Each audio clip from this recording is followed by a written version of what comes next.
present wounded knee. Indian People's Movement making history. Trail of broken trees raised the cry. 1,000 government promises and everyone a lie. Why?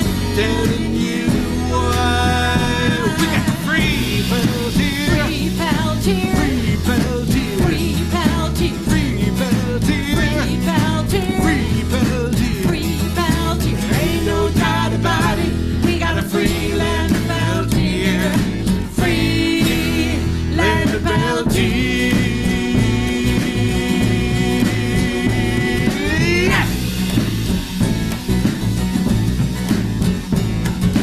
Federal agents gunning for Peltier.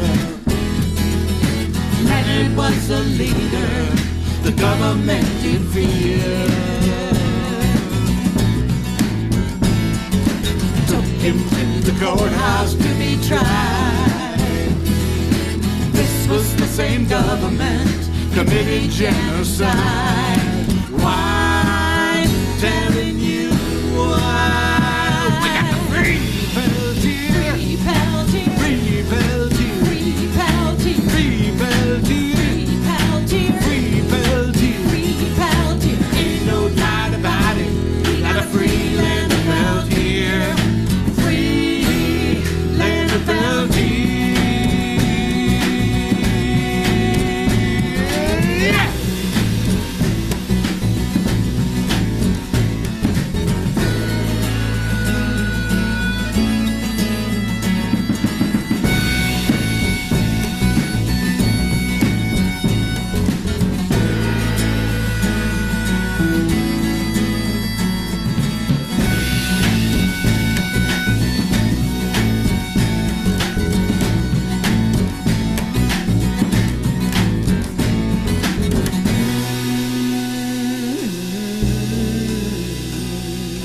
More than 40 years have come and gone. People the world over shouting out to right this wrong. Now it's time for justice to be done. And to fight for Leonard's freedom is to fight for everyone.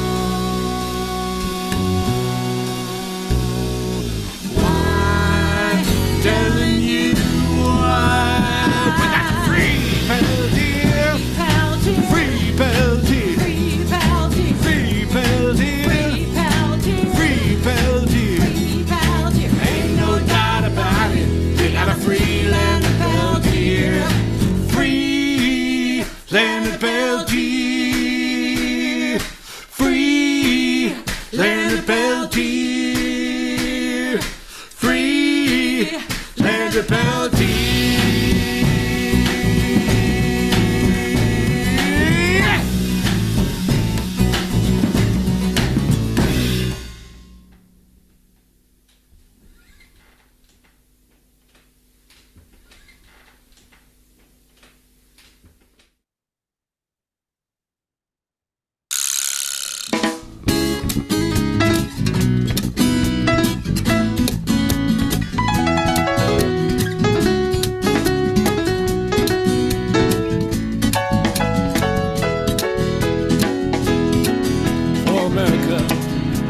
To Vietnam, Agent Orange has a hold on me still. Freedom movement made me an organizer while I was studying on the GI Bill. Luck of the leader is to be locked up 25 years, counting 8 in the hole. I am not famous, I'm not Mandela, but I am imprisoned in a jail. My name is Geronimo Jaga, and my soul is not for sale. Computer programmer was my occupation. I heard about civil rights down in the South. I could not keep my mind on my program. I had to use my heart and my mouth. I lived in Harlem, I was Black Panther. I looked for answers for my people. I am not famous, I'm not Mandela, but I am imprisoned in a jail. My name is Sundi Ata Akoli, and my soul is not for sale. Down at the market, no one talks about it.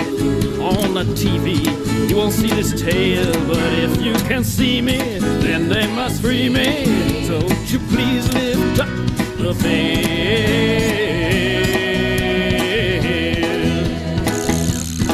They call me terrorist for conspiring against the government and companies who strip, mine, pollute, and destroy. In Puerto Rico, they do as they please.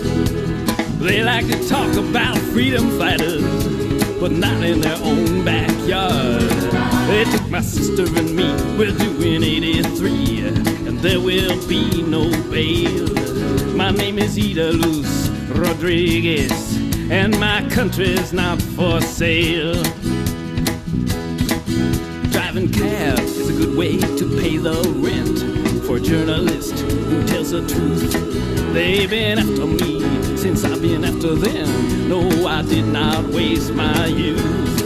In Philadelphia, police won't help ya except to beat you to the punch. They beat my brother, there was another, shot the policeman, but I'm doing the time. My name is Mumia Abu Jamal, and the system is the crime. Down at the market, no one talks about it. On the TV, you won't see this tale, but if you can't see me, then they must free me. So won't you please lift up the veil?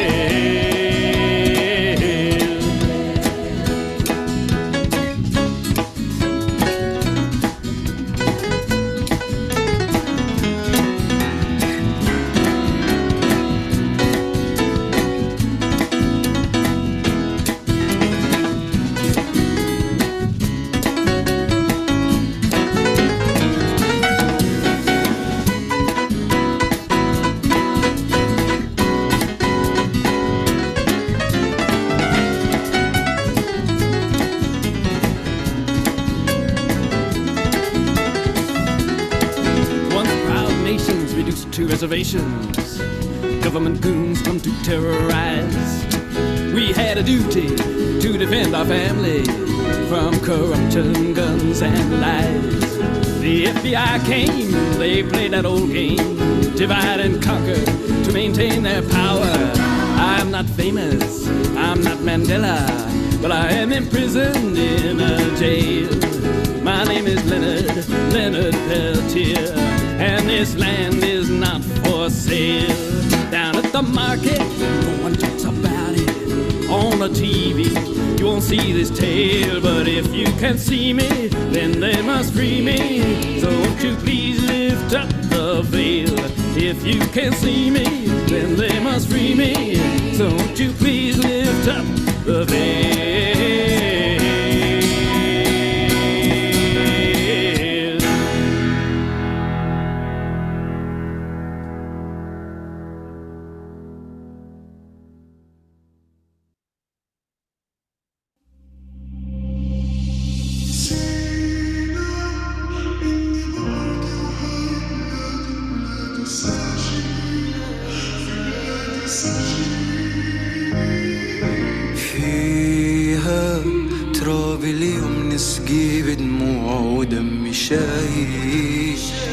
دمي شهيد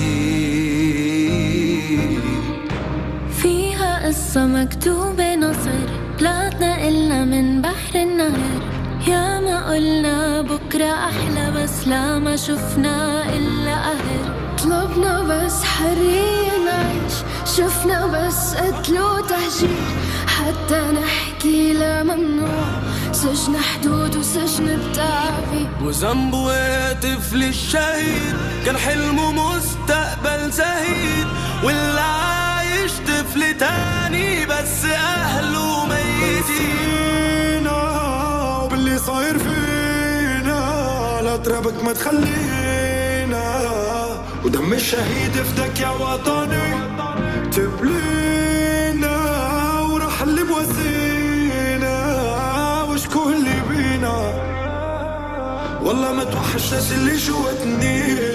كل يوم بحكولي صبري سلاحي واخر صبر الموت، والكل شايف بس لا مش فارق صوتي وانا واقف وحدي العالم ضدي وانا مخشاش.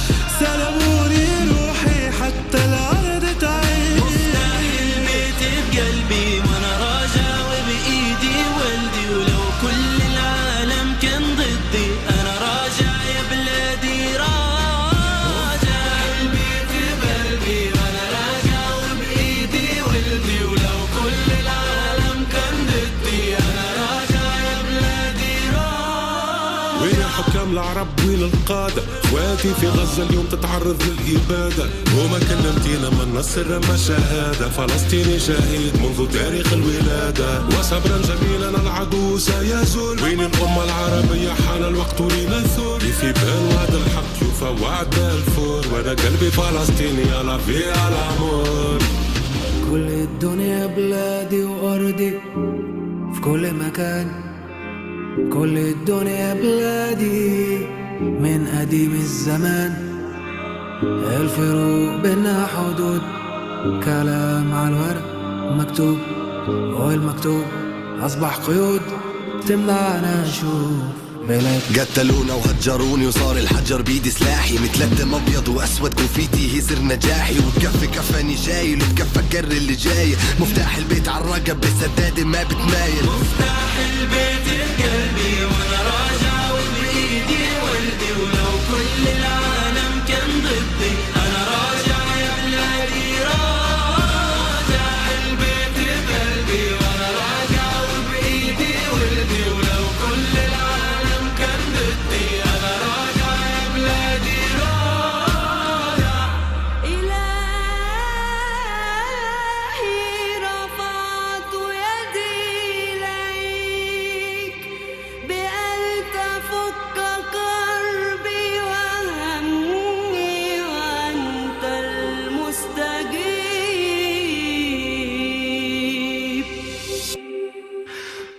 بلاد العرب وطاني من الشامي بغداني، أرضي هي وبلادي وكل العرب بتنادي. احتلالي عدواني موت طفلي واجدادي، اسألني مين إرهابي وجاي أقول لك مين بادي. سوري إني مش من أوكرانيا، سوري إنه بشرتي مش بيضة، سوري لأولادي، سوري إني جبتكم على دنيا منفقة ومش عدلة. سوري الحلم طويل يابا، سوري الحمل ثقيل يابا، لا سوري على أي سوري ملناش غير إنه نشيل يابا. هنا الموت حياة سهلة بس صعب الحياة، حرية كذابة عالم استبدادي. نستقبل ضيوف نستقبل شهداء، منسينا الدر وقصفا مع مداني. إبادة جماعية أطفال ونساء، يموت عزيز ما نبكي ده شهيد. نصرة نصرة وتبقى العزة لله، راجعين يا أقصى وعد الله أكيد. ماكو تهجير، جبل ثابت بنا هاب التفجير. يا غزعة انتصارنا قادم أكيد، بصمودي قهر ذاك الخبيث. بالمشاعر بليد، ما شاف أحد من عياله شهيد. أرواح أمامنا برقاب الجميع، أمانة شريف بنوصل ندافع نموت بخاف فلسطين. يطاري بشابشة منه تخونت، خليك يقول الصراحة كي كطول الصوت. بدم ولا خايف الدوي لعب سولو كونت، أخي الدم فاير وقدم شو. ما قدراش يشوف داخل اللي مصور، حتى نغاز في العرش واللي معك الصور. صار بين دخل السرطان 75 عام حتى الرصاص مشى يجي فاضل. قلبي وما يشفى حتى ناخد دار المستشفى. ظلم صار بالكشفة وين رجال قلوب ناشفة. صعبي ما الدنيا تقسى، زادت النكسة ظلم وفايت حد ولبسة. سلامي لي غزة مش ناقصة، إن شاء الله نتقابلوا في اللبسة. هينا لو فوق الأرض وتحتيها سوقا وجمعة تلاقينا بطوفان يجول وحمية. والحق صالينا لو يقشع عدوي أسميها، لو أقصى الناس تعادينا وأنا راجع يا بلادي راجع.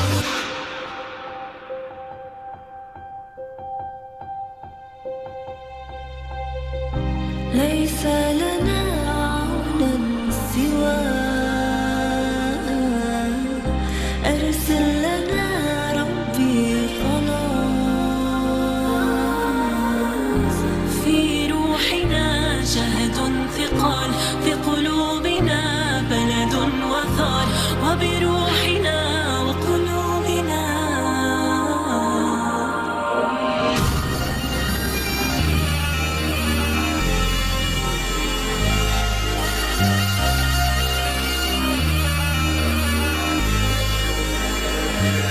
رجع تاني على أرضي، الأقصى صلي فيه فردي.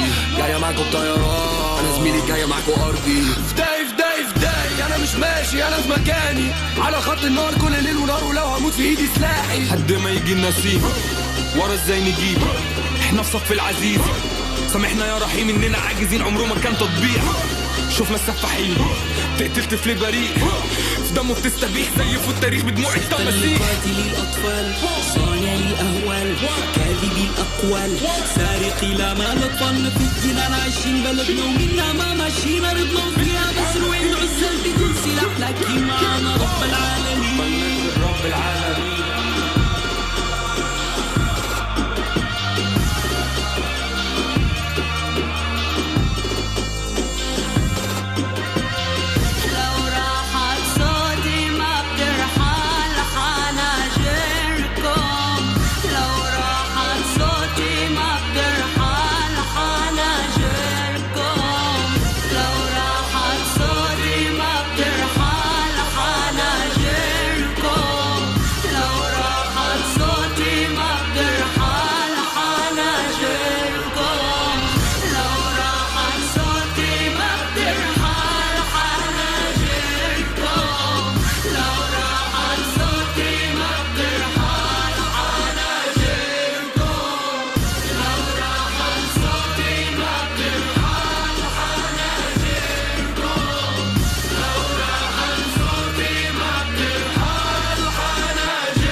Like they are free.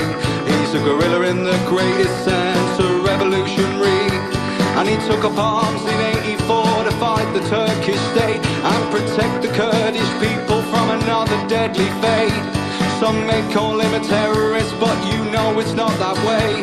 And when politicians didn't care, he formed the PKK.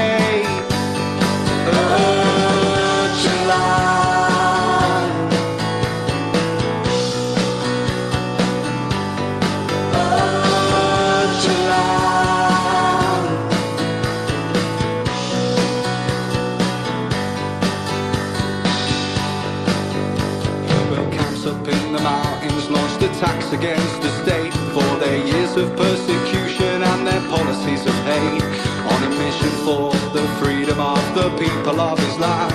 He's the life and blood and heart and soul of all of Kurdistan. He liberated women, helped them shed religion's chains, built a path for every person from the cradle to the grave. An intellect and passion like the world has rarely seen. He's a leader without privilege, and I think that we should free Öcalan.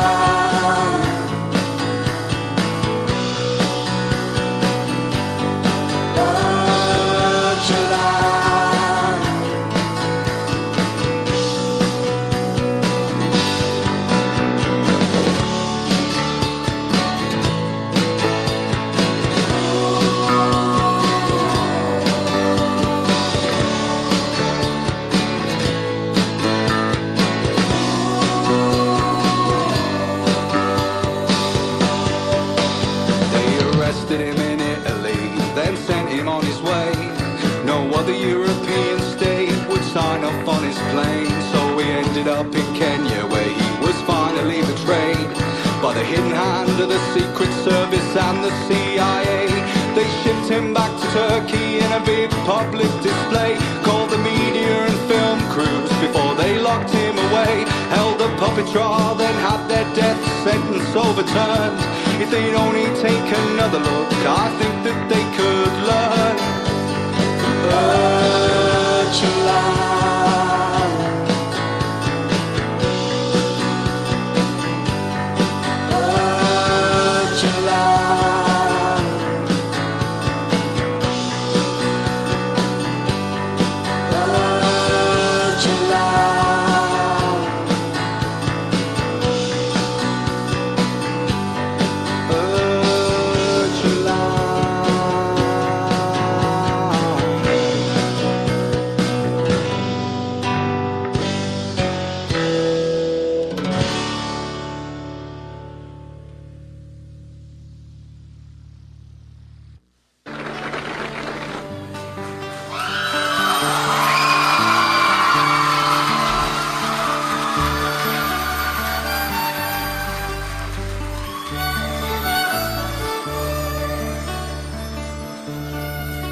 Desde la sombra del mar,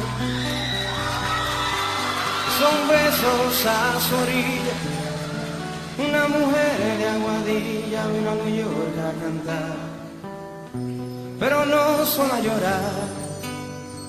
Un largo llanto y morir, de ese llanto yo nací. Como en la lluvia una fiera, y vivo en la larga espera de cobrar lo que perdí.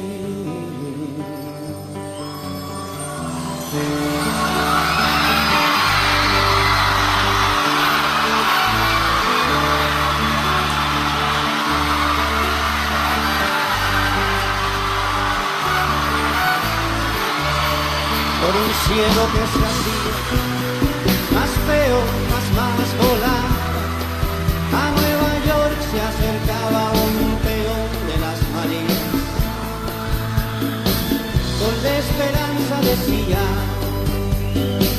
del largo día volver, pero antes me hizo nacer.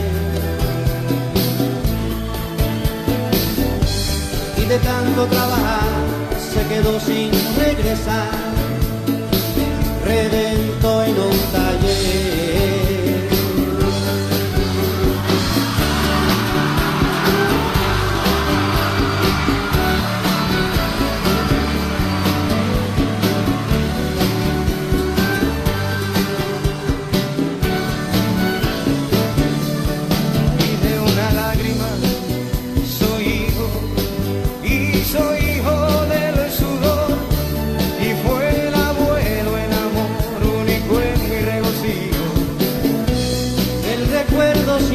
Fijo en aquel cristal del llanto, como quimera en el canto. Y en Puerto Rico del sueño, y yo soy puertorriqueño sin nada, pero sin quebranto.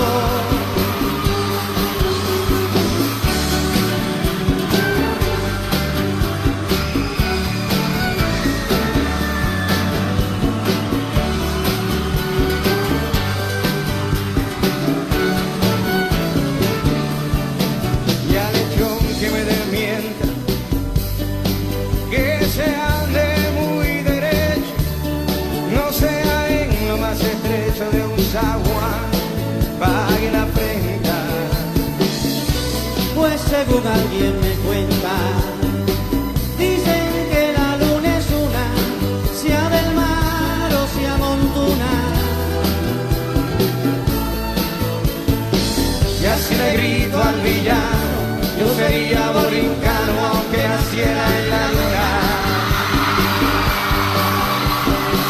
Así le grito al villano, yo sería borincano, aunque naciera en la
Dear comrades, it's such a pleasure to see you all here. I am not the MC, I'm just a techie. Though there is no just about it, techie is a thing. But I'm gonna hand this over now to Meg Starr of Resistance in Brooklyn. We're at Woodbine, joined by a bunch of Woodbine folk and others. If you look really carefully, you'll see a stack of cards because the card writing's already been going on for about a half hour. Again, it's a great thrill to welcome in 2023 Holiday Card Writing Party with all of you. This is being recorded, as I think you know. So if for some reason you don't want your name or face on the screen, just do that accordingly. Meg, the program is beginning now. Take it away.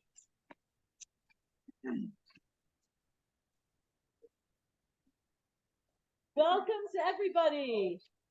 I am Meg Starr. I'm a proud member of Resistance in Brooklyn, Extinction Rebellion, and the Northeast Political Prisoner Senate Assembly. And I hope I'm saying it all right. People's Senate. And I'm here today to say that we are three-dimensional, we are intersectional, and we are supporting the political prisoners of all of the progressive movements of the U.S. by sending each one of these cards is going to one of the political prisoners in U.S. jails. The jails are cold, the jails are horrible, but our love and respect are going out to the political prisoners. My collective, Resistance in Brooklyn, right at this moment, I'd like to say a special shout out to Elspeth Meyer, who is not able to be here in person, but she wrote out the addresses and the names of the political prisoners on the card, and Betsy Nichols, who found all of the different lists of prisoners and combined them and made it a very big list. And my love is going out to everybody that I see on the screen, as well as the people in the room who are coming in, some of them writing to prisoners for the first time, which brings me to the question. The reason we're writing with these black pens without decorating, and we can draw linear decorations on the outside of our cards, and we can write inside. We're writing loving notes to the prisoners to let them know we're here. We're going to sign as many people as possible will sign each card, so they get one card signed by lots of people.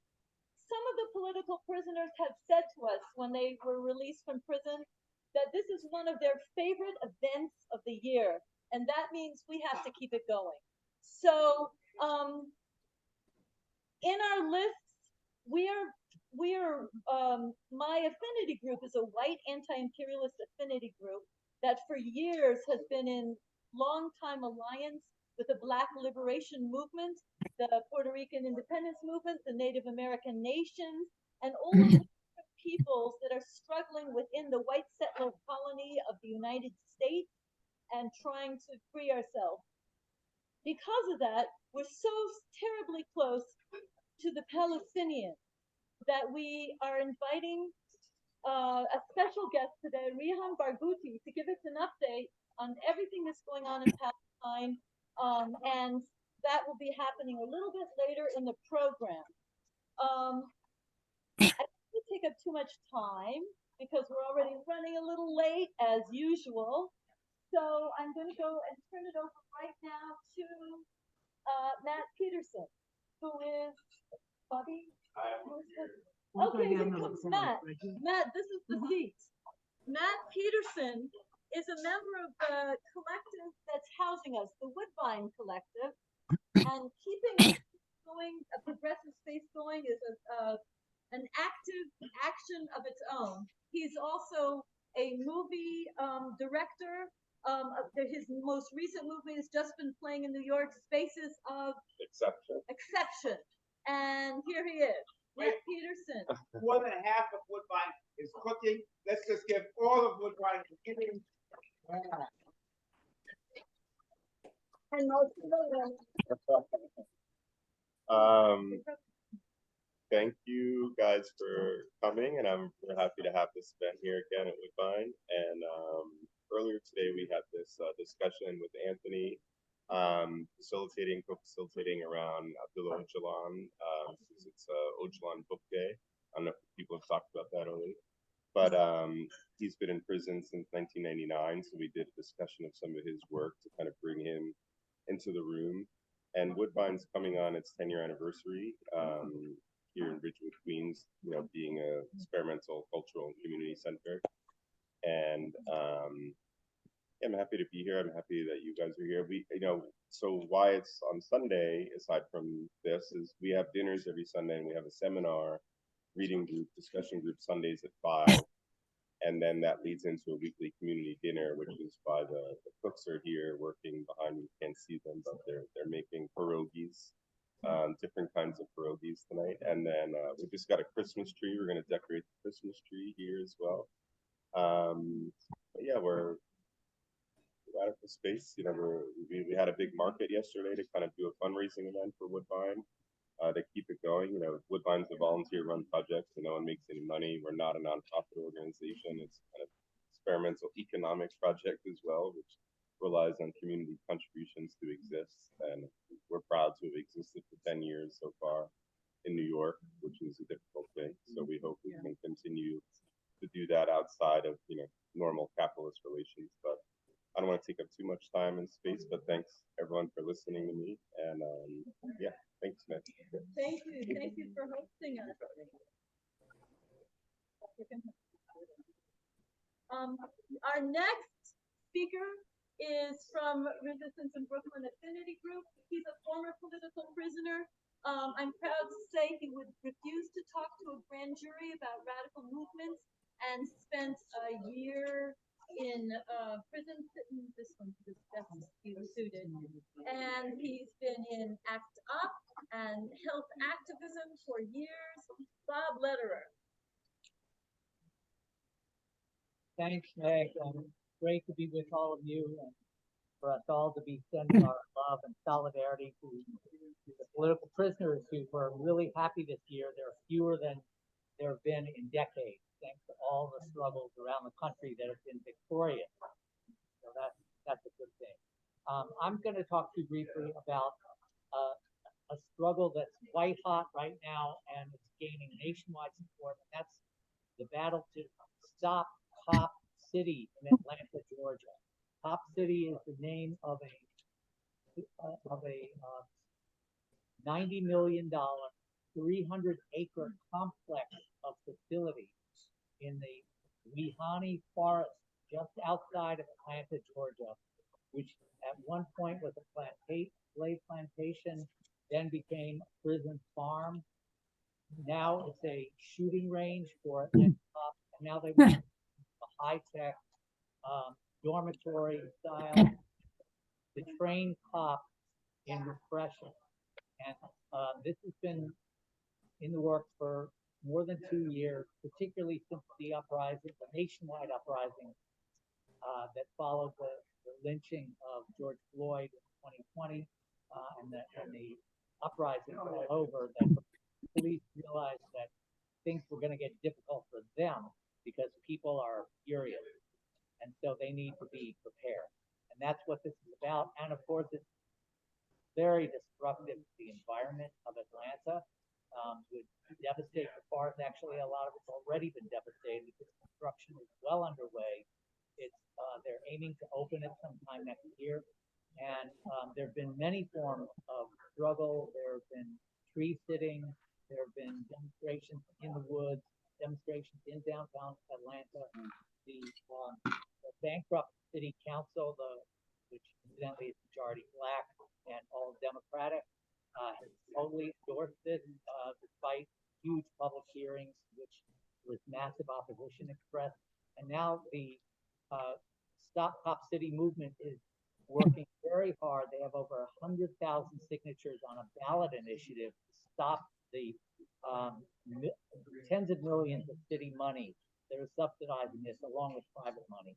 And the city is suing them and trying to block it from getting on the ballot so the voters express their real position on it. So in any case, reason we're focusing on it tonight is that there are now 61 political prisoners or people charged.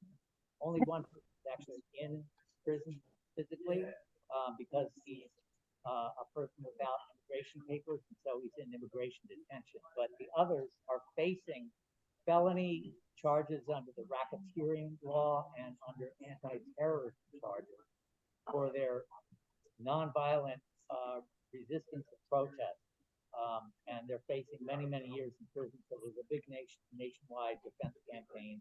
And one person has already been murdered by the police in January. His name is Tortuguita.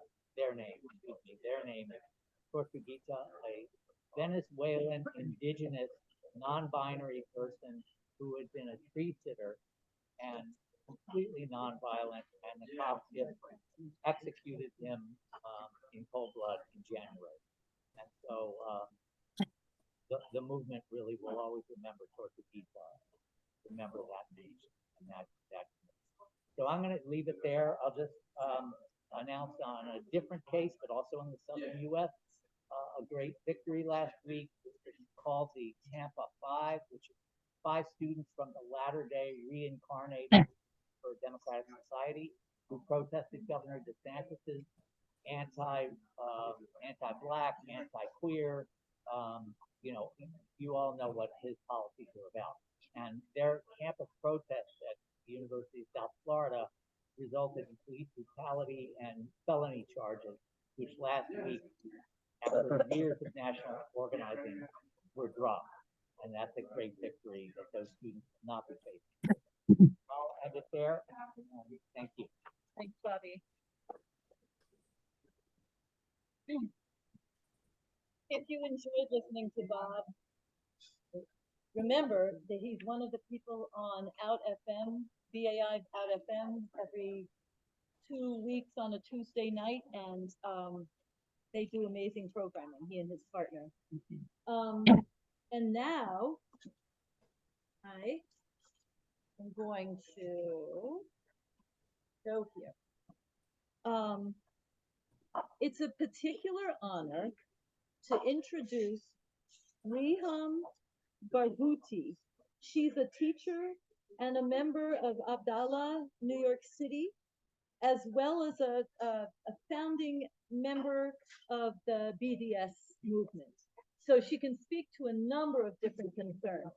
And just in introducing her,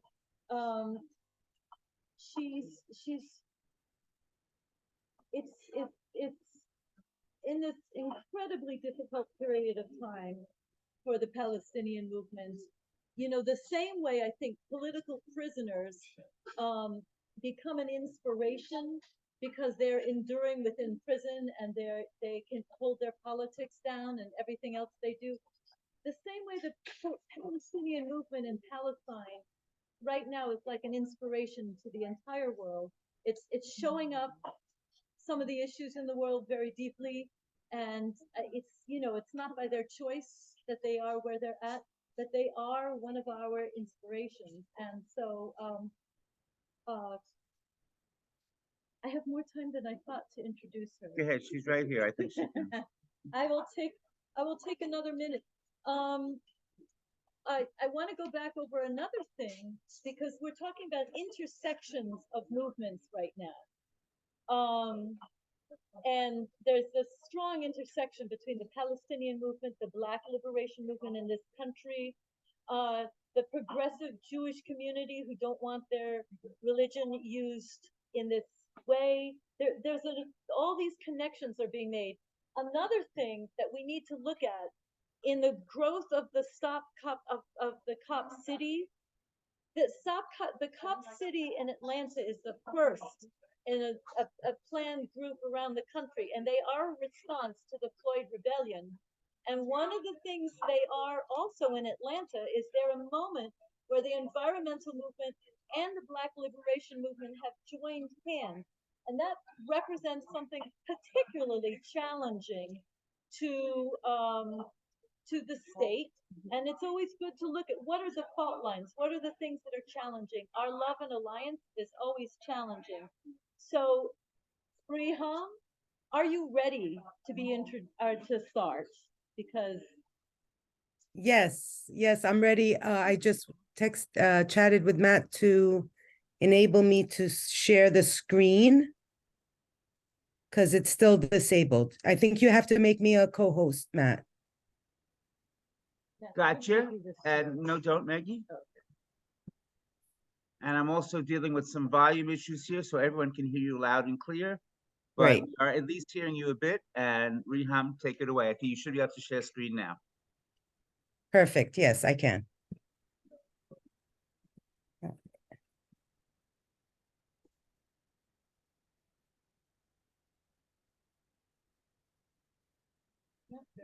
All right. Just checking. Everybody can see.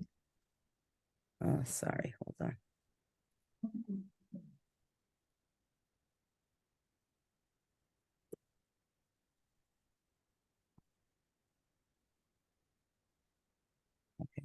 Just checking. Everybody can now see the screen. Palestine under attack. Yes. Yeah. Okay, great. Well, I have to say, first of all, thank you so much for inviting me to be with you today. I think this action that you're doing is actually quite inspiring, and I'm sure it's going to uplift the prisoners that receive these cards, because I think the most important thing for people that are struggling in any oppressed situation is to just not feel alone and feel that someone out there is listening and cares. And I really thank you for inviting Palestine to be part of this space. So often, while I've been watching the news during the past couple of months, I've really wanted to turn off the news and look away. And then I realized that while I'm only witnessing this from afar, as much as that hurts, people are actually living through this. Yes. And with no opportunity to look away, not even for a moment. No, they can't. I think they got a video they're going to show.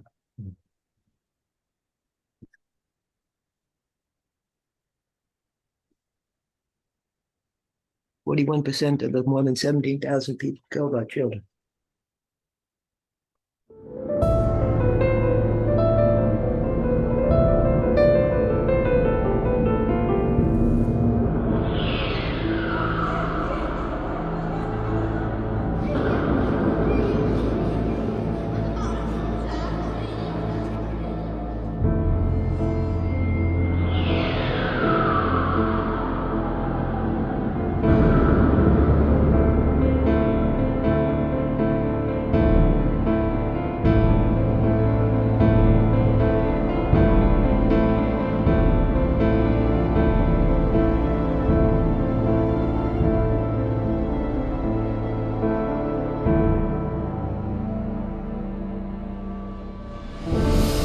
Idea behind that is just to keep in mind and keep at the forefront of our thinking that these are not just numbers, they're not statistics.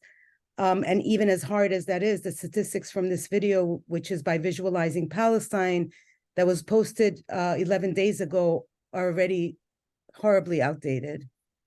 Today, in the 65th day of this televised genocide, we're all bearing witness to Israel has killed 17,700 Palestinians in Gaza, including 7,700 children, and injured over 48,000. 7,700 more are still missing or believed to be dead or dying under the rubble. And despite the enormity of the devastation and the destruction, there are certain events that stay foremost in my mind. One of which is Wael Dahdouh, the Al Jazeera correspondent that learned of the loss of his family on air and then kept going back to work 18 hours later to continue reporting on Gaza, knowing that his family was targeted because of his work. I'm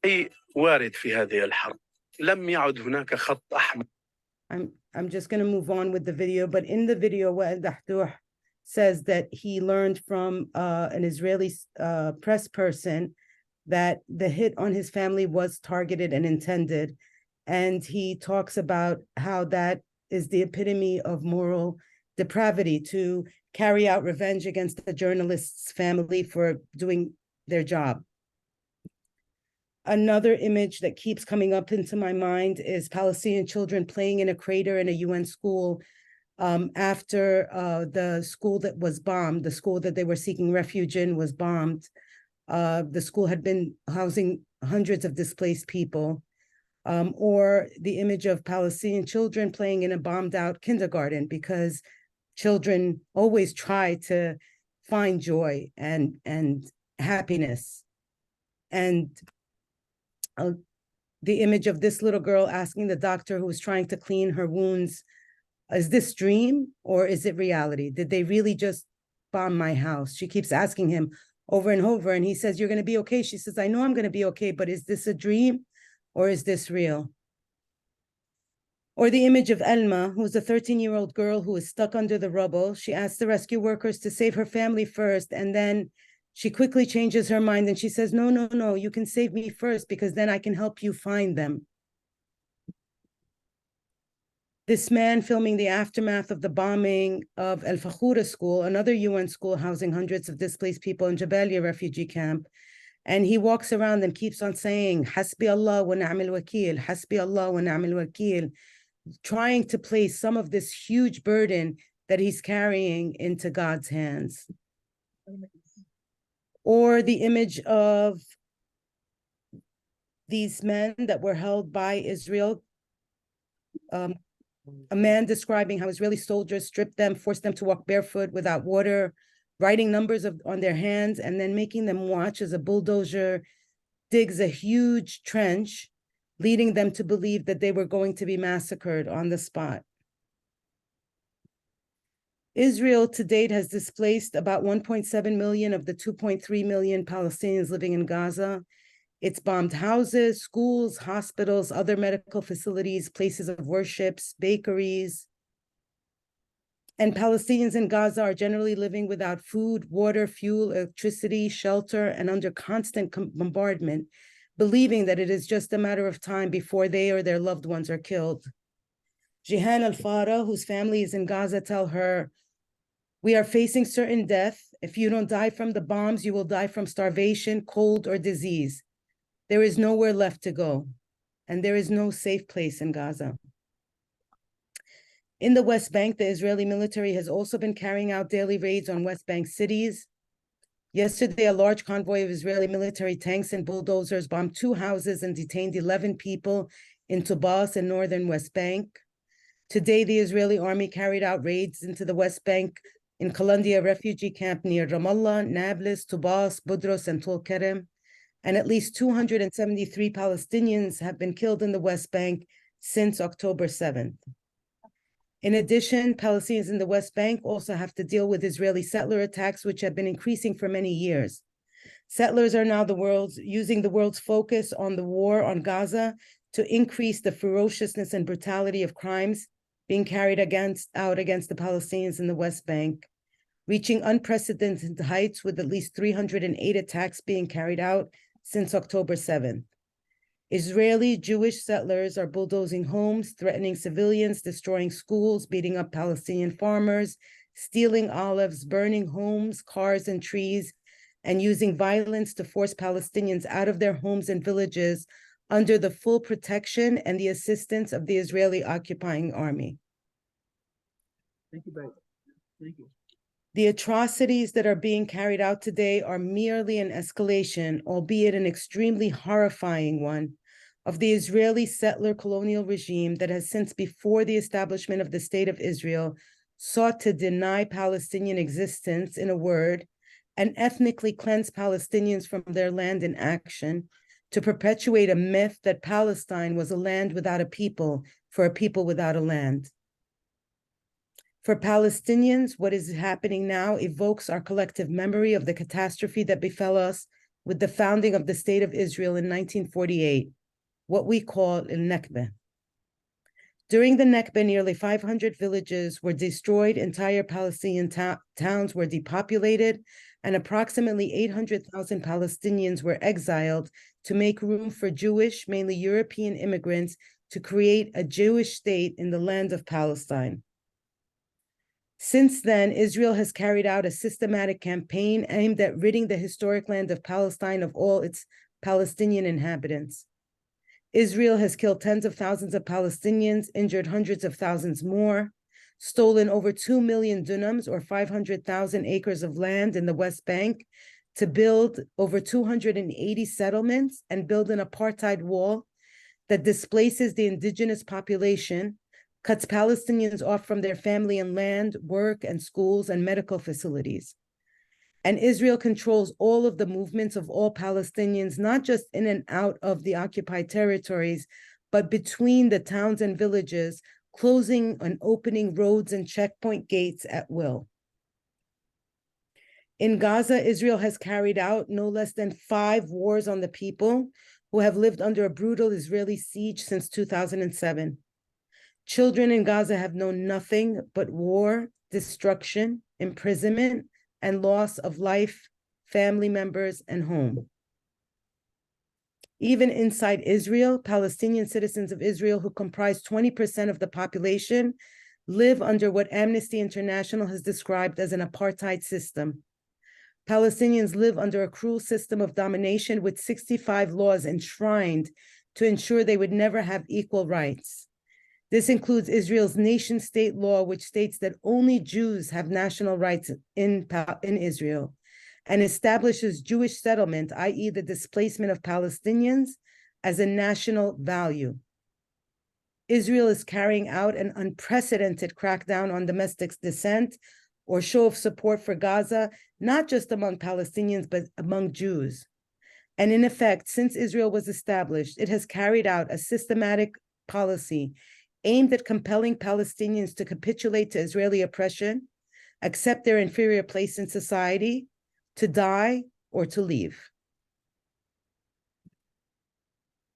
There are currently 7,000 Palestinians being held in Israeli jails, with 3,640 Palestinians arrested since October 7th. Half of the 240 Palestinians that were released by Israel in the exchange of hostages were children, and many of them were administrative detainees. Sorry? Somebody, I think, is not muted. Sorry. Many of them are administrative detainees. Administrative detention is a system whereby Israeli forces detain Palestinians for 6-month terms that can be arbitrarily renewed for an indefinite period of time without charge or trial. Palestinians arrested are tried in military court where conviction rates approach 100%. Freed Palestinians described the horrendous conditions in Israeli jails becoming worse after October 7th. Palestinian prisoners held hostage by Israel were beaten. Women were threatened with rape. They were put into solitary confinement. They were denied food and water, and they were given only uncooked rice and stale bread to eat. And even when Palestinians were released, Palestinians were not allowed to express any joy. My instructions are clear. There are to be no expressions of joy, the Israeli National Security Minister, Itamar Ben-Gvir, told police and prison chiefs before the prisoner exchange. Expressions of joys are equivalent to backing terrorism. Victory celebrations give backing to those human scum, for those Nazis. This is the National Security Minister. Of course, with the war on Gaza ongoing and so many Palestinians left behind in Israeli jails, joy at the release of loved ones were stifled. Moreover, within days, Israel had arrested as many Palestinians as it had released. From the establishment of the State of Israel, Israeli leaders have expressed their intent to commit ethnic cleansing and genocide against the Palestinian people. Israeli leaders, from Golda Meir to Menachem Begin to Ehud Barak, have denied the existence of Palestinians and simultaneously dehumanized them, comparing them to animals. At the start of the current war on Gaza, the Israeli Defense Minister Yoav Gallant declared, "No electricity, no food, no water, no gas. It's all closed," stating, "We are fighting animals and are acting accordingly." He pledged, "Gaza won't return to what it was before. We will eliminate everything." Aria Korner, a member of the Israeli parliament for Netanyahu's Likud party, proclaimed, "Right now, one goal, Nekbe, a Nekbe that will overshadow the Nekbe of 1948. And Israel's heritage minister, Amahai Elayahu, made a statement that a nuclear bomb on Gaza Strip was an option during the war.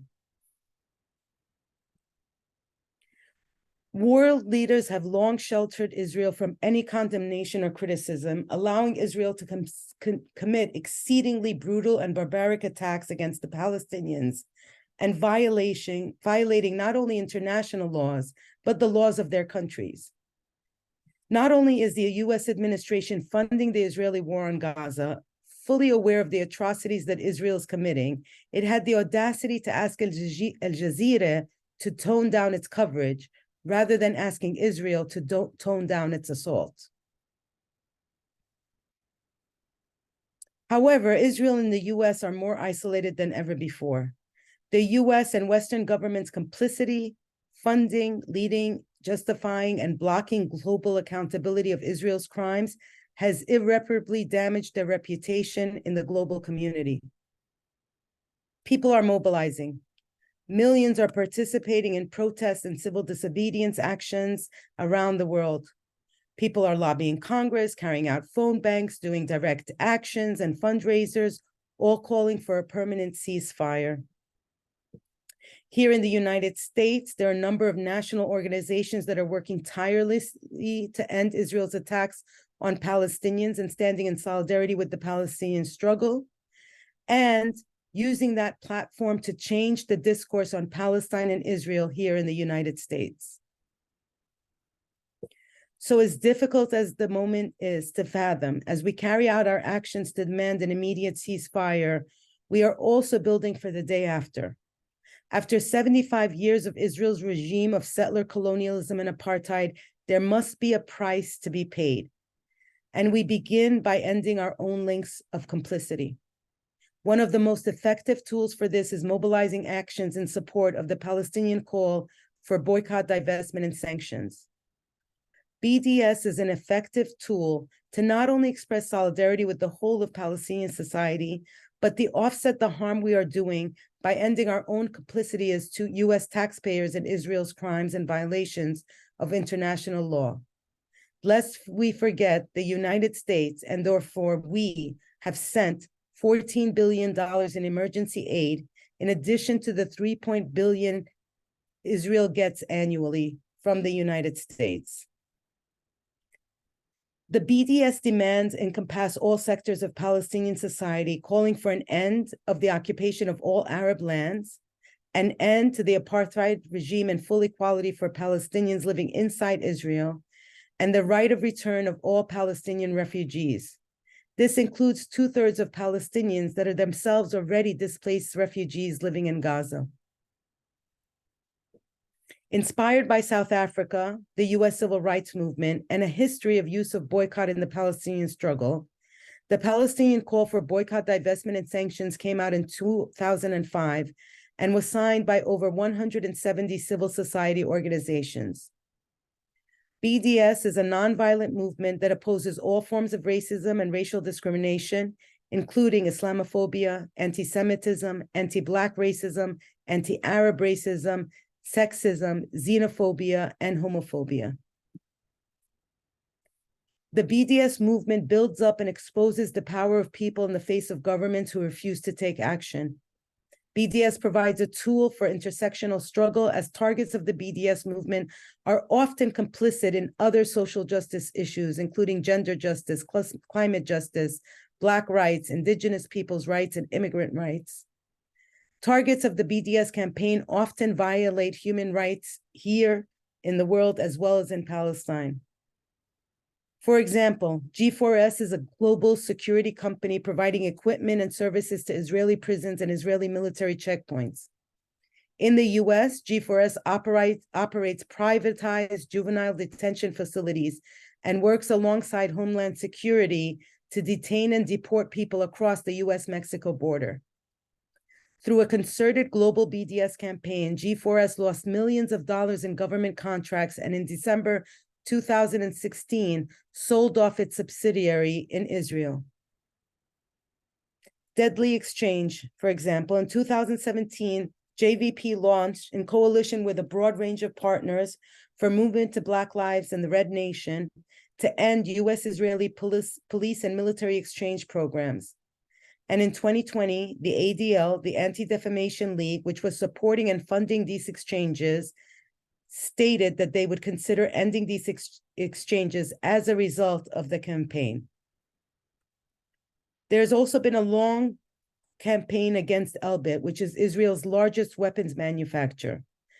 It built the apartheid wall in Palestine, and it has contracts with the US to build surveillance towers on the US-Mexico border wall.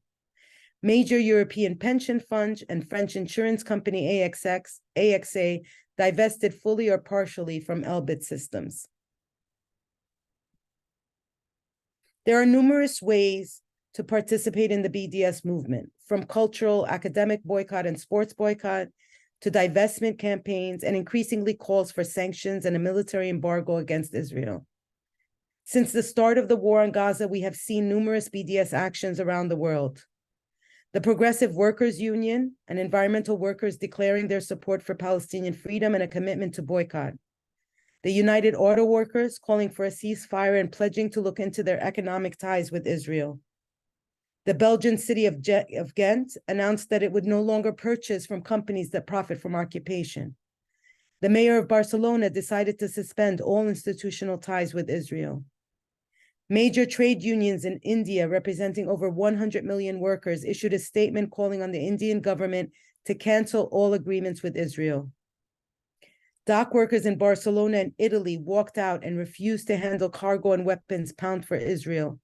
Major trade unions in Belgium, representing 3 million workers, refused to transport weapons heading to Israel. Thousands of trade unionists at multiple sites blockaded arms factories that are supplying weapons to Israel in the UK. The current war on Gaza has also galvanized long-standing Arab boycott campaigns with US companies that seemingly support Israel suffering huge losses, such as Starbucks, which lost some $11 billion in sales.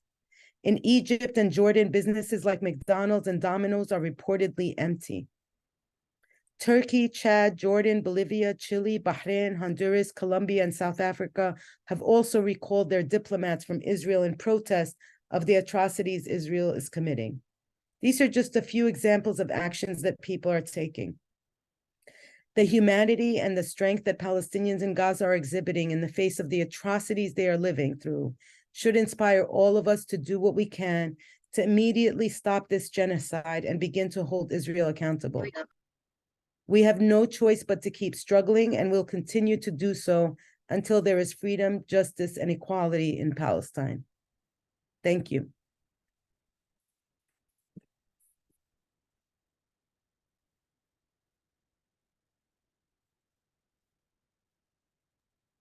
Before we segue back to Meg, let's thank Riham with a big thank you. Yeah. Thank you for having me.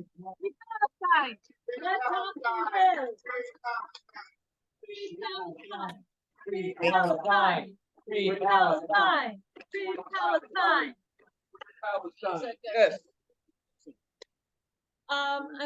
Now what we're going to do for a couple of minutes is does anyone have a question for Riham?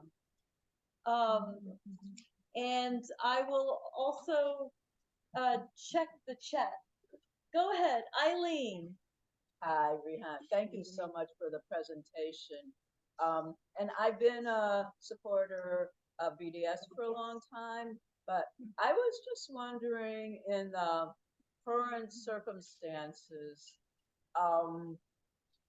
I guess how it works to support BDS. I know that you've got other demands than just BDS, but like, is one of your goals still to really push BDS? Because it seems to me that unlike South Africa, where eventually a majority of the people were opposed to apartheid, you know, and wanted blacks to have their freedom, I doubt that there's even 50% of the people in the United States, and certainly not 50% of the Jews, who think that in the United States or elsewhere, who think that Palestinians should be equal to Israelis.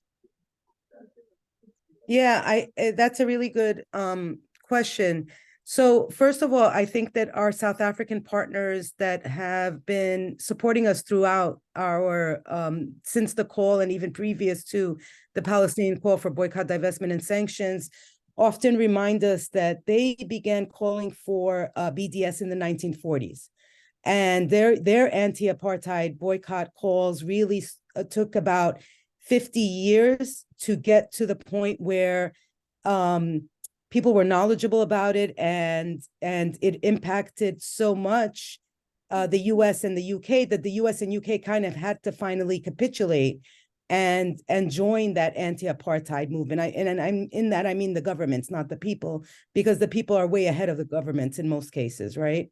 So in comparison, the BDS movement is actually growing at a considerable rate.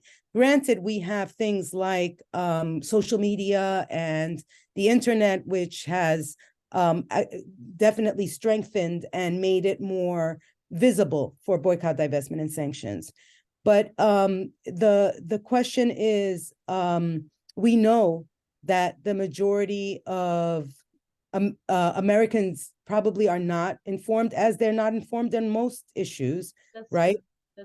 You have the political leadership that you really need to impact, but we know progressives in the United States are increasingly supportive of the Palestinian rights, and they will be the ones that are going to be alongside other social justice movements.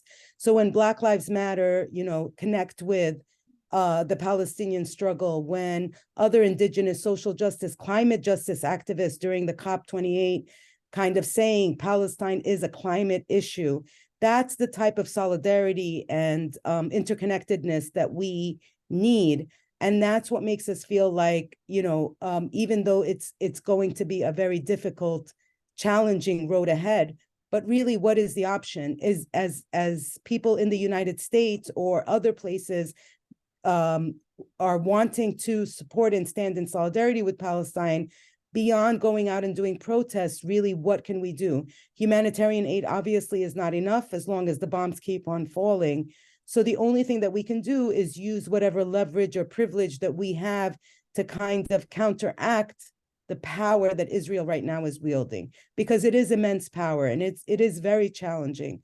But in lieu of a different way forward, I think that BDS is still the strongest tool that groups, organizations, churches, trade unions can use to kind of put pressure on the US and on Israel.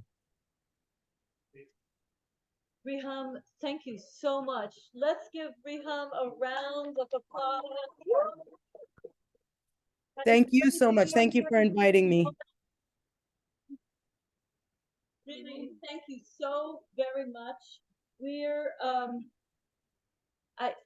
those comparisons and that discussion about like the gradual growth of consciousness, I think a lot of us lived through seeing that happen around South Africa, and there's clearly something transformative happening in this country right now around Israel and Palestine. So lots of love and solidarity, and thanks again for coming out. Thank you. Good luck with your letter writing. Yes,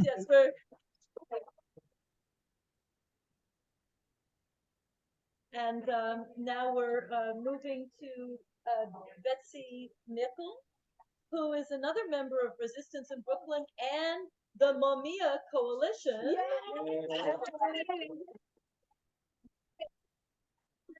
Betsy, Devlin's here. I don't know if you can see her right now or not, but she's also here. And Betsy's going to say a couple of words about Mumia. And Betsy? Okay. Yeah, unaccustomed as I am to public speaking, let me run it by you. I've been a member of the coalition in New York City for a couple of decades, and it's a long history. And Mumia's been in prison for a long time, 47 years. He's coming up on his 70th birthday in April. And so watch for events planned around that date. Back in 1981, when Mumia was arrested at the scene in the middle of the night, December 9th, anniversary yesterday, he was arrested, and Officer Faulkner was shot and killed, and Mumia was shot in the stomach and carted off to the hospital where lies were told about him confessing, which he obviously didn't. He had stopped his brother, who has been stopped by Officer Faulkner, to find out what was going on and could he help. At any rate, there were three witnesses to that: Cynthia White, Veronica Jones, and Robert Chaubert. And for different reasons, they were manipulated by the police. But Robert Chaubert particularly, and his name comes up in recent history for Mumia. In 2011, Mumia came off death row. That was the date. But Larry Krasner was elected DA in Philadelphia. And when Larry Krasner was walking around with some of his assistants looking for office furniture, they came across a storeroom that had boxes and boxes in it. And when they looked in the boxes, they discovered there was a lot of material pertaining to Mumia's case that was never shared with any defense lawyer ever. And that was a big deal. And it was at the time, Mumia's case was in appeal with Judge Leon Tucker. And Tucker ordered that that Mumia get a new trial, or a new hearing anyway. And among the things in those boxes was a letter from one Robert Chaubert, and basically saying to the DA at the time, or the prosecutor at the time, "Where's my money?" And that kind of raised some suspicions about how he got compromised. And it turns out, and I just found this out yesterday because it was December 9th, Chaubert was actually given a kind of, he kind of got to be a kept witness. He was put up in a hotel. He was fed. He was transported here and there, and during the trial. Anyway, that was just an interesting side effect. Krasner's not moving on this thing, and recently Mumia's case came before. Actually, they kicked Leon Tucker to some kind of lower court because he was honest. Anyway, trouble in Philly. So it appeared before Judge Lucretia Clemens this past year, and she denied Mumia a new trial. And so it's now, Mumia's case is under appeal by Mumia's current lawyers, Judith Ritter and Sam Spital. And so we're waiting for the results of that. We don't have as much communication with the lawyers as we'd like, but that's what we're hoping, that something comes out of that, because they're good lawyers and they're working hard for Mumia. That's all. And Mumia's got health problems, by the way. He needs to get out. He's a senior citizen. Yay, Betsy. Thank you. Yay, Betsy. Okay, you did good. Thank you. Thank you, Devlin. So now I have the honor of introducing Shannon, who is the, you have to say, she is the co-founder of Bronxites for NYPD Accountability. She's in the Spirit of Mandela and the People's Senate Northeast. And I'm introducing Shannon, who came all the way to get to here. Yay. Hey, everybody. Good. Come on, right there at the top. Well, then why don't we make it bigger? Can you make it? We got to bigger? put it fine. Because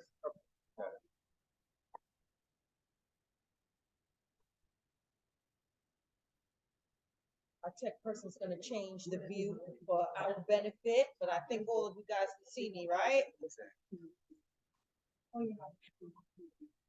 Thumbs up, right? Everybody can see me. Hello. Thank you. Hi. I'm gonna keep it short and sweet. To those that don't know me, I am Shannon Jones. I'm the co-founder of Bronxites for NYPD Accountability. We're also known as Y Accountability in the Community. We're an organization formed after the chokehold murder of Eric Garner in 2014. Since then, we have done a lot of street work, including mass mobilization and organizing around swiping forward, stopping cops in the subway station, and the relentless murder of Black people in this country at the hands of the police, which is actually a great segue to the Spirit of Mandela and the People's Senate. So there was an international tribunal that found obviously the United States guilty of genocide, which is an important word that we've been talking about all evening with respect to Black, Brown, and Indigenous people in this country. So as an extension of this work the Spirit of Mandela has done, which includes political prisoners, radical activists, and other progressives have done, it has sparked the work of the People's Senate. So the People's Senate is a group of people that are part of the tribunal, as well as other activists in various regions of in different communities in the United States. And what we're seeking to do is not only to bring attention to the tribunal and the verdict of that tribunal, but also pull together all of the different regions and all of the activism work that's happening throughout the United States, so we can all be on one accord as best as we can. So that's a lot of the work that's going on with the People's Senate. I encourage folks to visit spiritofmandela.org in order to get more information about the tribunal, its verdict, what the verdict says, how you can be a part of stopping the mass incarceration movement in the United States. Me personally, I'm a very strong believer of groundwork and community work within that first half a mile to 1 mile radius of where you step out your feet every day. And it's also very important for Black people across the country and particularly across the world to be in tune about the various levels of genocides that are happening, not only within the United States through mass incarceration of Black people, but throughout the world, and particularly the Haiti and the Congo. And everywhere around the world, we're rising up and saying enough is enough with settler colonialism in all of its forms. And one of those ways that it manifests itself is through mass incarceration here in the United States and other forms of aggressions and microaggressions against Black people. So with that said, the People's Senate in the Northeast region, we put together events and programs not only to highlight the work that we're doing, but also to support folks similarly to this card writing that you see right here happening. So one of the events that we have going on December 16th is our Welcome Home Party. Those of you that are in the New York area may be familiar with the work of Stop the Raids that was happening from 2016 up until now, really. We work to support at its high point over 35 men that were the victims of the Nitro No Knock raids in Eastchester Gardens projects and in Boston Seaport projects in 2016. So we celebrate those that have made it out of the system of captivity by offering a welcome home. So here's the flyer again. Hopefully you guys can see that. It's December 16th at Maycells Dock Center in Harlem on 126 in Lenox. So I hope you guys can be there. We are offering tickets. It is a fundraising event to continue to support folks that are behind the wall and their families, because when our Black men are forcibly removed from the home and put into captivity, that impacts the entire household, mothers, fathers, children, and the entire community. So this fundraiser will support that work and continue to support that work. So it's very important to pop out if you can, as well as there is a Stop the Raids donation on Giving Fuel. So please donate to that as well and continue to support the work of Spirit of Mandela and the People's Senate. Myself, our group, Broad Sites for NYPD Accountability. You can find us across all social media. We're on Instagram, we are on Twitter, and we are also on Facebook. The work that we do supports swiping forward actions and assisting people in the transit system with tickets that they get at the hands of the piggish and inept NYPD in collusion with the MTA. So there's a lot of work going on out here in the streets of New York that we hope everyone that will participate, and not just participate with the pockets. That's very, very important for this work to continue. And our welcome home celebration, we will be honoring Reverend Joy Powell, Kamau Sadiki, the folks that were part of the Eastchester Gardens and Boston Seaport raids, Reverend Joy Powell, as well as many others. So if anyone has any questions for me, I'll be looking at the chat. Yeah, so let's do that. If anyone has any questions.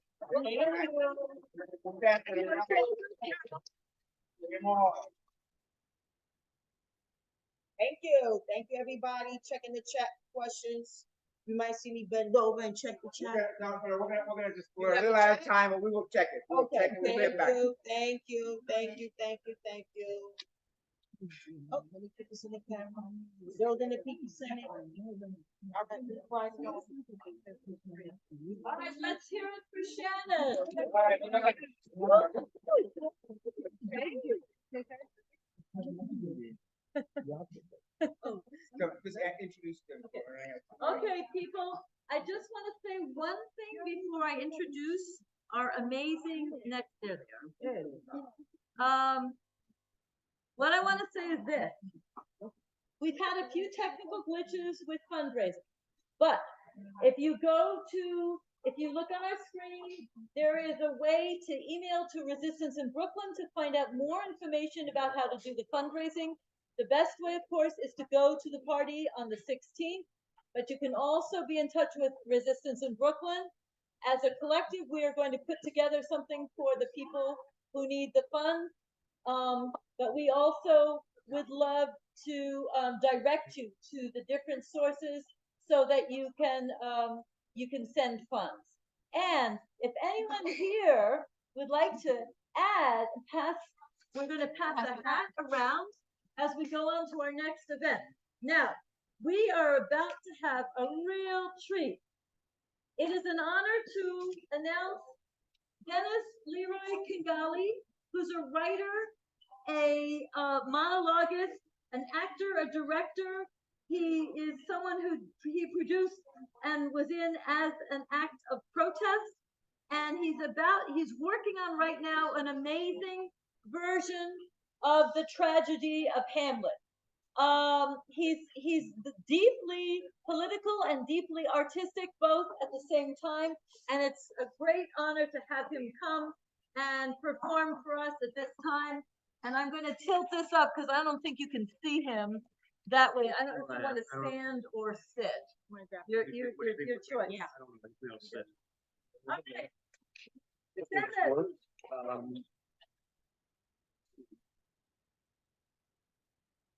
This is a poem that I wrote recently. It's a work in progress. I hope you guys can hear me. If you can't see me, I know it's a bit of a glare, but this is a work in progress, and it basically will give you a bit of an idea of the type of work I do. My own type of political radical activism is inherent in most of the writing and the directing that I do.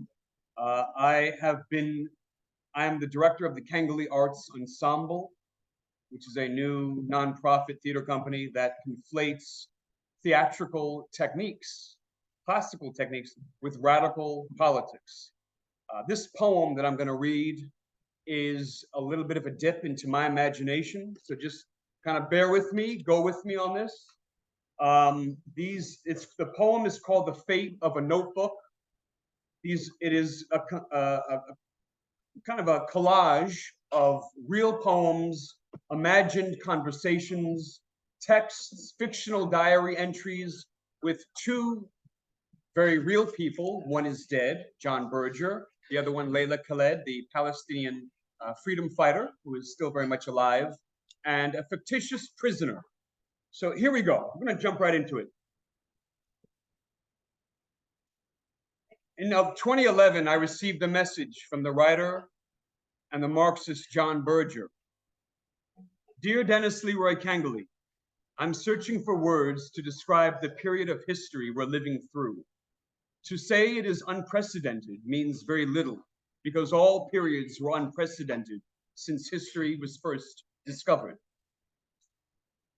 The wonderful American poet Adrienne Rich pointed out in a recent lecture about poetry that this year, a report from the Bureau of Justice Statistics finds that 1 out of every 136 residents in the United States is behind bars,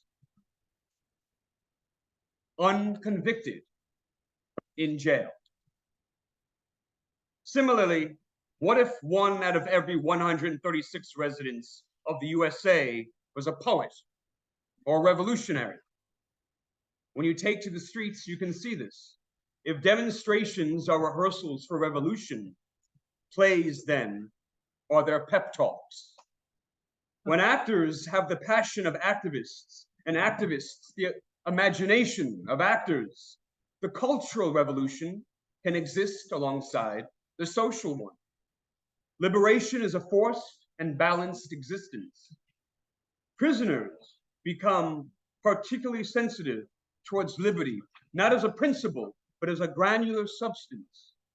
They spot fragments of liberty almost immediately whenever they occur.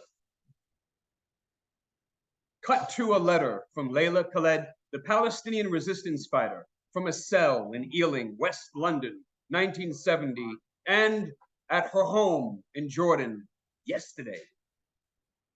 Dear Dennis Leroy, I received your letter with great interest, and while I am humbled at your wonderful and practical request to play Ophelia, I simply cannot participate in any stage production or artistic exercise because, as you well know, the world is a stage, and I'm sure if we can reclaim Shakespeare from the fascists, he would agree. An individual forced to be an Ophelia in life is certainly unable to represent in the empty space called theater. But though locked up, I do know what your Ophelia is thinking. And one thing I implore you to not do is present her once again as crazy. The last thing the world needs besides another Shakespeare production is a woman going crazy for the amusement of the bourgeoisie who have homes, mind you. Remember, those of us imprisoned do not have homes. Ophelia, like your Hamlet, is everyone. Everyone who knows the truth. Please commit to this, and I will be with you in spirit. And then yesterday, she says, every day you see people being killed in Palestine. The Israeli army is shooting to kill, whether it's a journalist, whether it was the Eritrean bystander Mulu. There is precision in their killing. Their precision is as succinct as bombs, which is as succinct as the dispossessed. Your name, Kangalee. Doesn't that mean the dispossessed? There will be a new intifada. Perhaps art is the highest form of nonviolent protest, but resistance, whether a gun or a poem, needs a new language. All I can tell you is that for Palestinians, the line between life and death is very narrow. All people under occupation revolt for their freedom against colonial oppression. International law says people under occupation have the right to defend themselves, even by armed struggle. This is a legal way to fight against the violence of occupation. We saw how the world dealt with Ukrainians, but they forget about us. The Nakba is ongoing, as it is for Ophelia. P.S. I do not know the song you mentioned. Like Layla Khaled said, by the teardrop explodes. Is it possible to contact the band? I assume they are in Britain. That was actually a song that a band in 1981 had actually recorded. Going back to John Berger, dear Dennis, across the planet we are living in a prison. They are living in a prison. What kind of prison? How is it constructed? Where is it situated? Or am I only using the word as a figure of speech? No, it's not a metaphor. The imprisonment is real. Most governments herd instead of steer. In US prison slang, herders is one of the many words for jailers. In the 19th century, long-term imprisonment was approvingly defined as a punishment of civic death. 2 centuries later, governments are imposing, by law, force, economic threat, mass regimes of civic death. The planet is a prison, and the obedient governments, whether left or right, are now the herders. Earlier, tyrants were pitiless and inaccessible, but they were neighbors who were subject to pain. This doesn't seem to be any more the case. And therein lies the system's probable weakness. How then to revolt? These words lingered from my correspondence next, from a prisoner who chose to remain nameless, because so many of the incarcerated are. He wrote me a poem called October 18th, 2015, for Mulu. And you will die with the Star of David twisting before your eyes, blood on a stretcher in the middle of Beersheba's final countdown of a night it not only owned, but created in the 67th year of the century before a century when all things came to a head like teeth.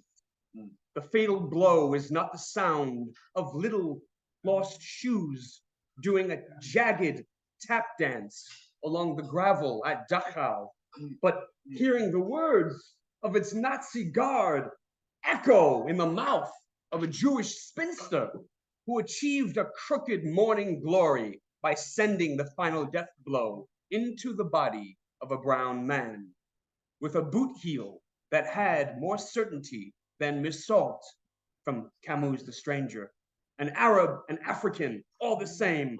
Israel's arid assurance, as crooked and brisk as Von Vischer's scalpel, rattling on the limbs of the bloody mantra.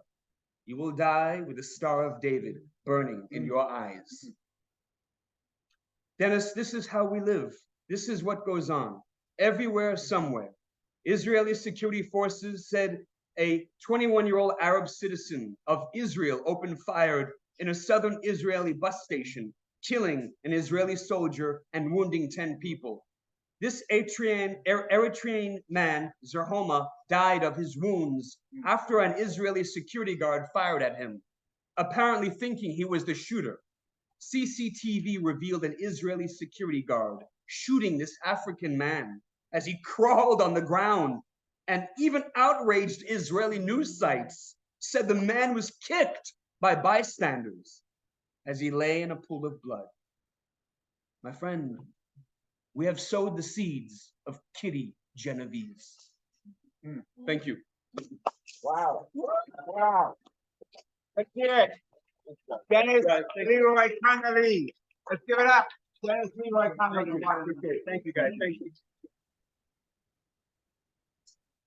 All right. I have the distinction. I have the distinction of closing up the formal part of this evening. At 7 o'clock, we'll stop the recording and we'll stop the live stream.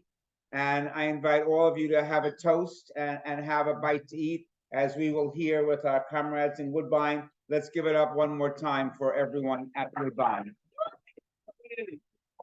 Why don't we put the lights on, if you guys don't mind having some light there now in the kitchen. If you want it, you can of course keep it dim, but put the light on if you want, because this is meant for all of you, for all of us. You know, I said before at Woodbine, as you guys were doing your thing, what CLR James said, which is that every cook can govern.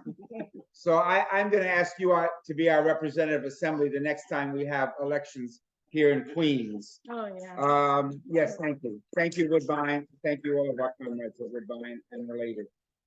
I'm going to try to say a few things in a short amount of time and end the evening with a special 4-minute video.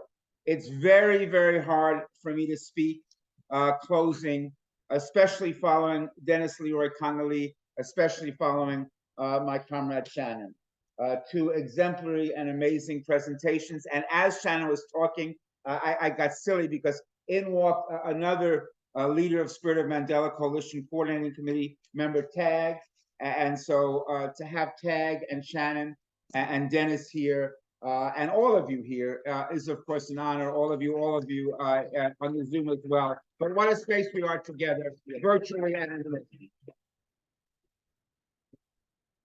Today is a special day, not just because we're together again, not just because we've survived another day, but this particular December 10th, 2023, this particular International Human Rights Day, which happens to be the day we're doing the party. We always do these holiday card writing parties for over 30 years around this time, but today it fell out actually on the day. But this day, this morning, international political prisoner work seems to be reverberating through the very ethers of the air. When we were mostly asleep in the wee hours of the morning in Oslo, Norway, a current political prisoner was getting the Nobel Peace Prize this morning.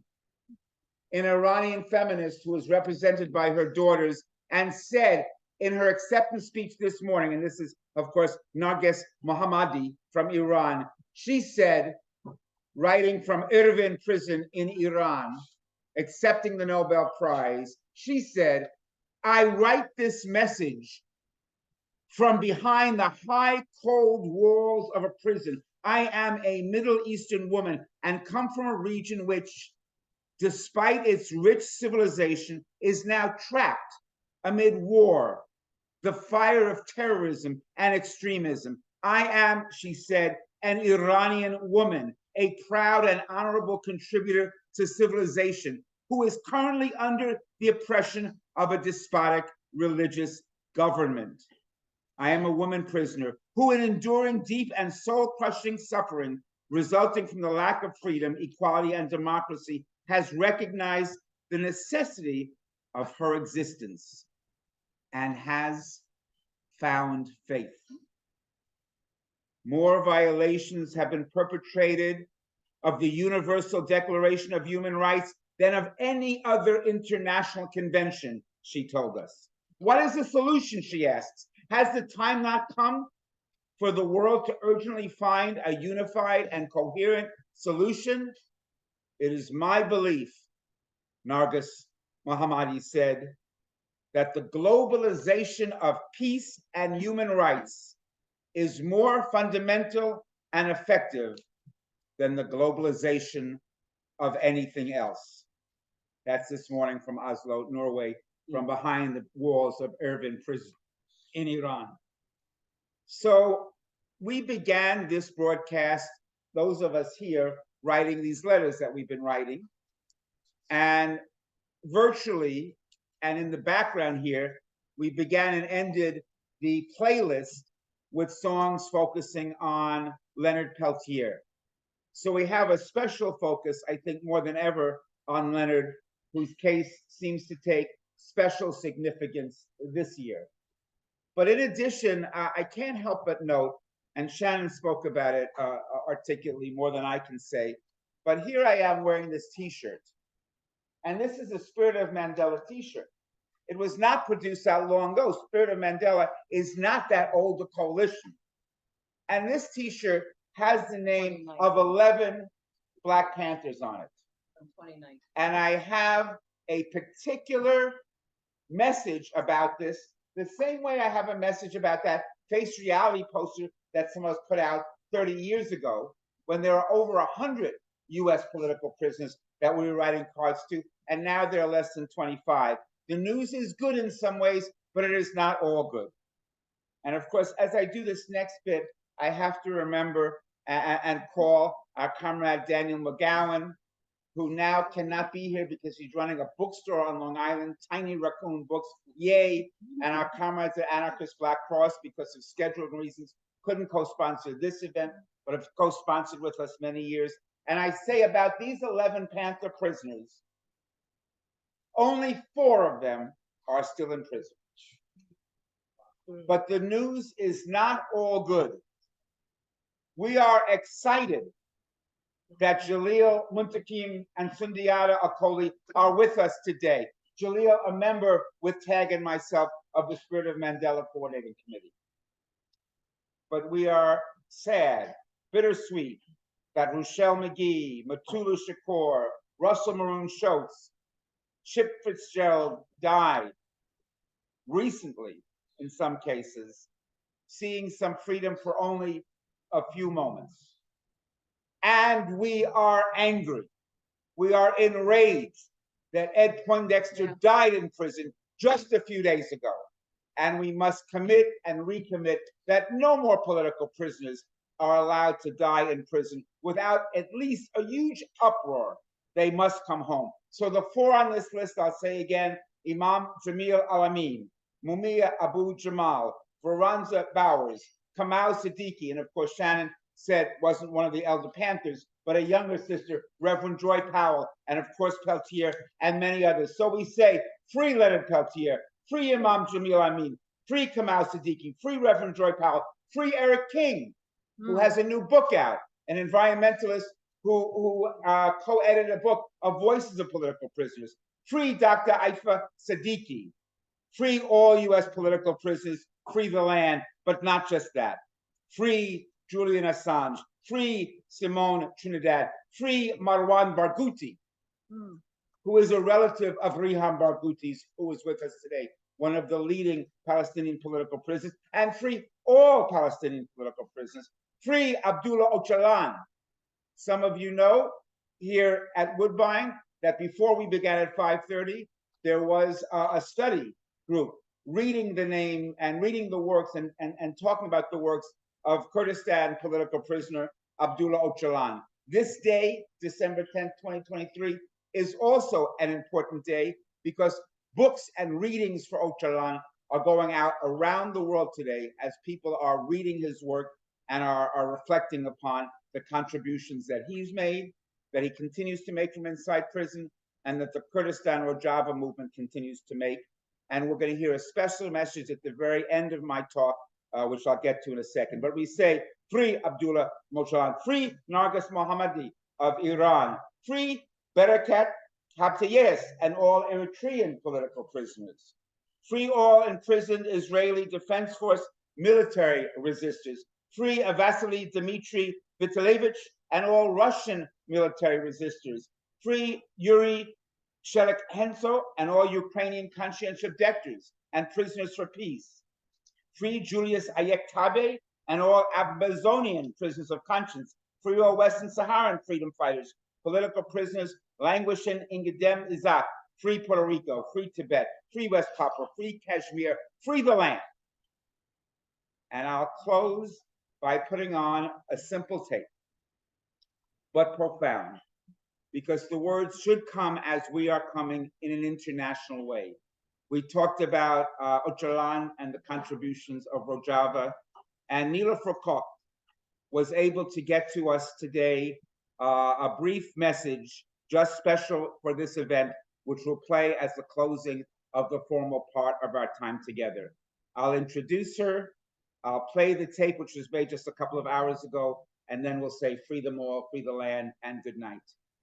Nilüfer Koç is a member of the Executive Council and a spokesperson for the Commission on Foreign Relations of the Kurdistan National Congress. Her current primary political focus is the improvement of national dialogue amongst political parties and civil society organizations in Kurdistan. She's also active in the international arena in raising awareness of the right to self-determination for the Kurdish people and all ethnic and religious components of Kurdistan. Like many in the movement for free Kurdistan, she is interested and engaged in the active and autonomous participation of women in all fields of society and politics. So now, bear with me for half a minute as I do the tech stuff.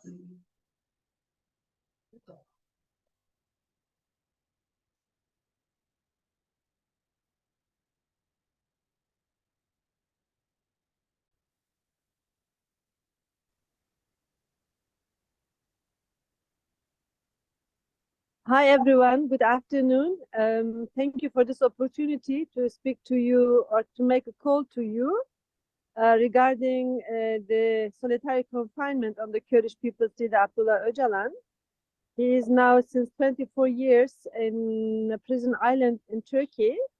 And Abdullah Öcalan, the Kurdish people's leader, is the one who led a great revolution in the Kurdish area. He was encouraging Kurdish women to become a source of power for the whole Kurdish society. Women became a dynamic of social transition in our country. And as such, we created a model which is based on ecology, women's liberation, and democracy, which as a result of Öcalan's ideas. And it's implemented in the last 13 years in Rojava, in north and east part of Syria.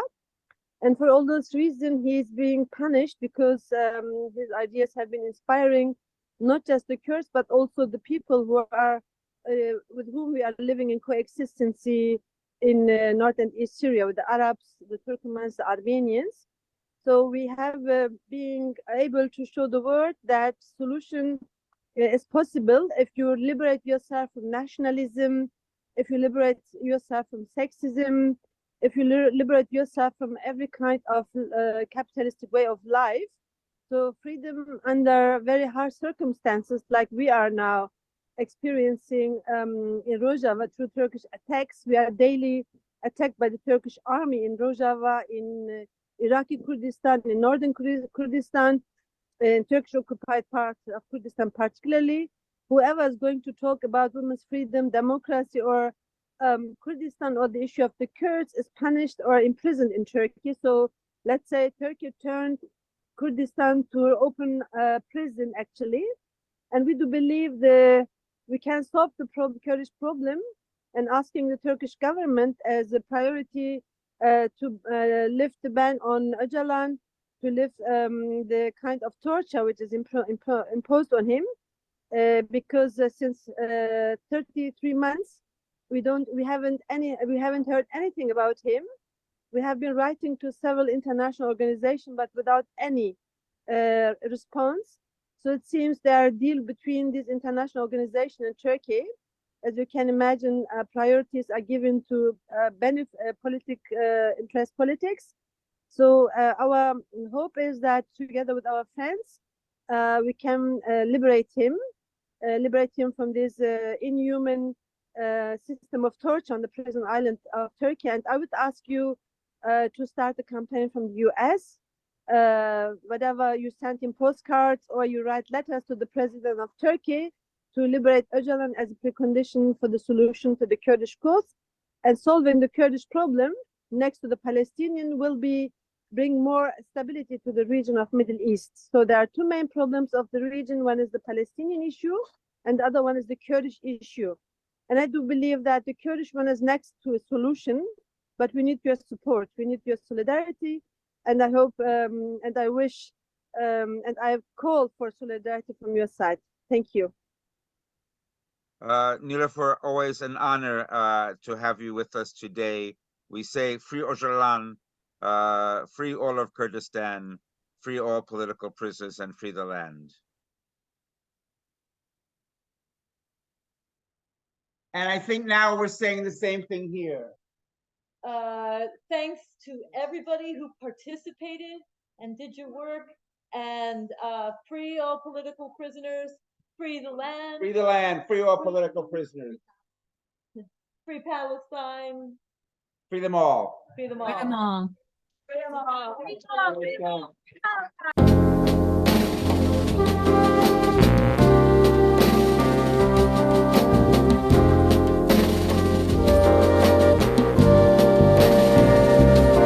From the Indians who welcome the pilgrims, and to the buffaloes who once ruled the plain, like the vultures circling beneath the dark clouds, looking for the rain, looking for the rain. Just like the cities that stagger on the coastline, and a nation that just can't stand much more. Like the forest buried beneath the highway, never had a chance to grow. never had a chance to grow. And now it's winter. Winter in America. Yes, and all of the healers have been killed or sent away. Yeah, but the people know it's winter. Winter in America. And ain't nobody fighting, 'cause nobody knows what to say. Save your soul, Lord knows, from winter in America.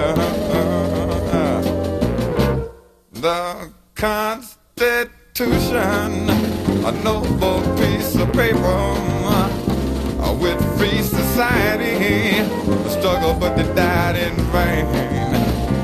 And now democracy is a ragtime on the corner, hoping for some rain. They look like he's hoping for some rain. And I see the robins perched in barren treetops. They're watching last-ditch races marching across the floor. But just like the peace signs that vanished in our dreams, never had a chance to grow. Never had a chance to grow. And now it's winter. Winter in America. And all of the healers have been killed or betrayed. Yeah, but the people know it's winter. Lord knows it's winter in America.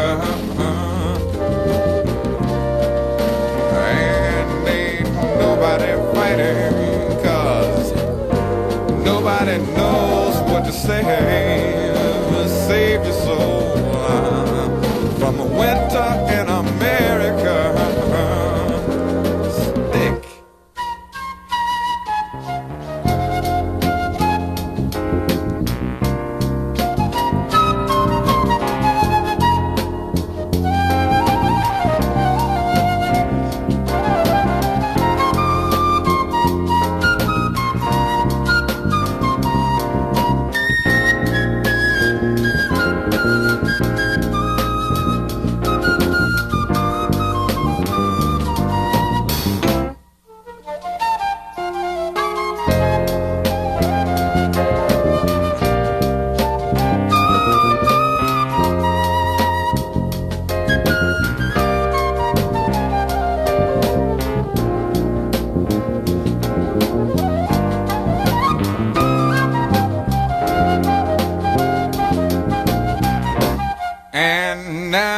It's winter,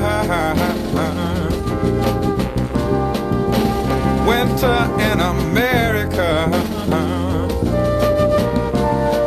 and all of the healers done been killed or sent away.